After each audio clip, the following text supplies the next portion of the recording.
5 seconds to go.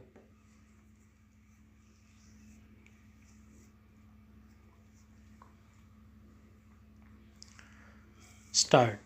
Section 7 provides that no person can be granted a learner's license to drive a transport vehicle unless he has held a driving license to drive a light motor vehicle for at least 1 year. Section 14 deals with the currency of license to drive motor vehicles. A driving license issued or renewed under this Act in case a license to drive a transport vehicle will be effective for a period of 3 years. The proviso to Section 14(2)(a) provides that in case of a license to drive a transport vehicle carrying goods of dangerous or hazardous nature, it shall be effective for a period of 1 year. However, in case of any other license, it would be effective for a period of 20 years. Rule 5 of the Central Motor Vehicles Rules 1989, hereinafter referred to as the rules, makes a medical certificate issued by a registered medical practitioner mandatory in case of a transport vehicle, whereas for a non-transport vehicle only a self-declaration is sufficient.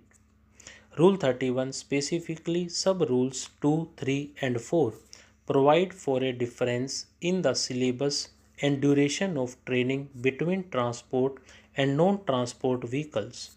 It is also submitted that in these provisions there does not appear to be any exception carved out for transport vehicles which come in the light motor vehicle category.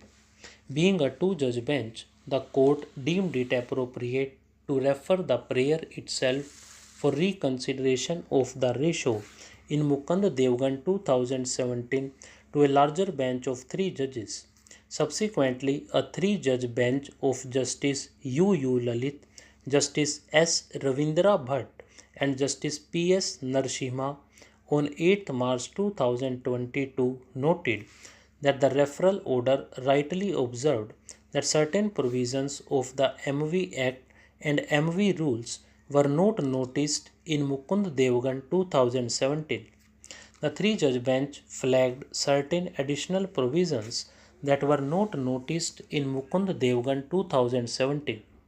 Since such a view was expressed by a bench of equal strength, it was considered appropriate to refer the matter to a larger bench of 5 judges. The reference order reads as under: Mr. Jayant Bhushan, Mr. Gopal Shankara Narayanan, Mr. Siddhartha Dave, learned senior advocates, as well as Mr. Amit Singh, Ms. Archana Pathak Dave, Mr.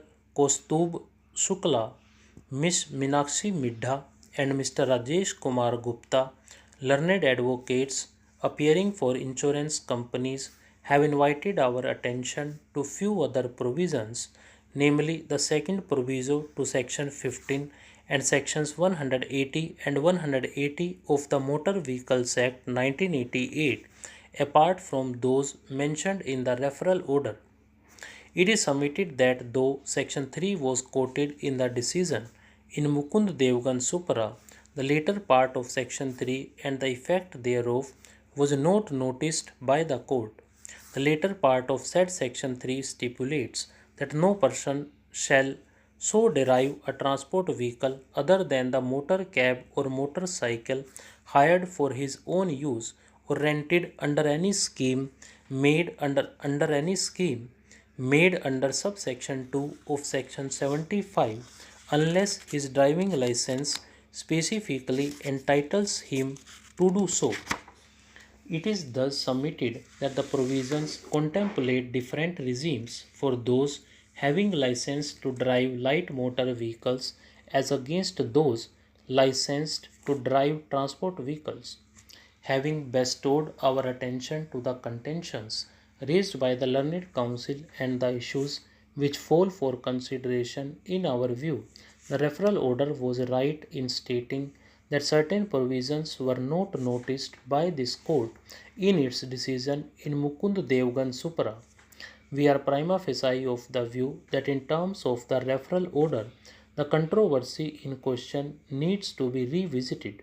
Sitting in a combination of three judges, we deem it appropriate to refer the matters to a larger bench of more than three judges, as the Honorable the Chief Justice of India may deem appropriate to constitute.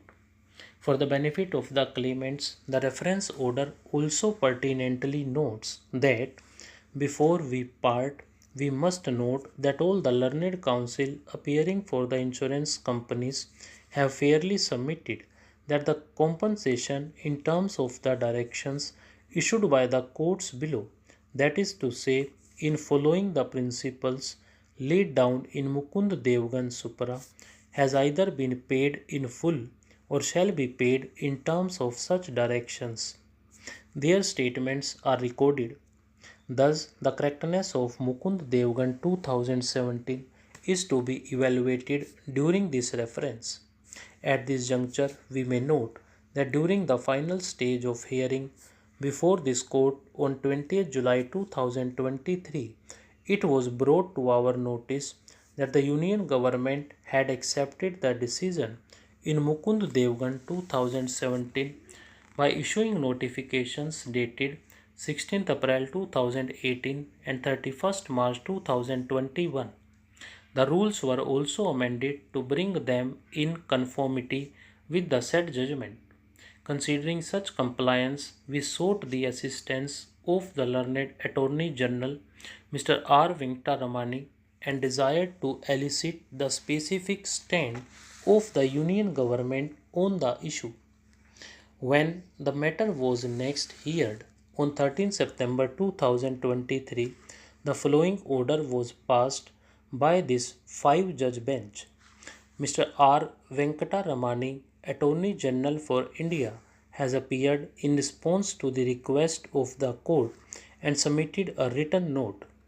The note submitted by the Attorney General indicates that application of the ratio in Mukund Devgan Supra enables a person holding a license for a light motor vehicle to drive a transport vehicle on the strength of that license without a separate transport vehicle license, and this interpretation of the provisions of the statute and the rules in Mukund Devgan Supra does not appear to be in accord with the legislative intent. The note also indicates that the letter dated 16th April 2018 was issued by the Union government taking note of the judgment in Mukund Devgan Supra as the law declared by this court. Resultantly, the notification dated 31st March 2021 was issued to further amend the rules to bring them in conformity with the judgment. However, the Attorney General has submitted that this may not be treated as a policy declaration by the Union government, and as such, the letter and the notification may not have any bearing or conclusiveness on the state of law to be clarified. At the same time, it has been submitted that the Union of India is open to the need, if any, to issue guidelines, regulations to address the perceived gaps in law as understood in the judgment of this court in Mukund Devgan Supra. Apart from the specific submission of the Union government during the course of hearing that it is open to re-evaluate the position in law, we are of the considered view that it would be necessary for the Union government to have a fresh look at the matter. We are inclined to take this view for the following reasons. Since the enactment of the Motor Vehicles Act 1988, there has been a rapid evolution of the transport sector, particularly in the last few years, with the emergence of new infrastructure and new arrangements for putting into place private transport arrangements. Stop.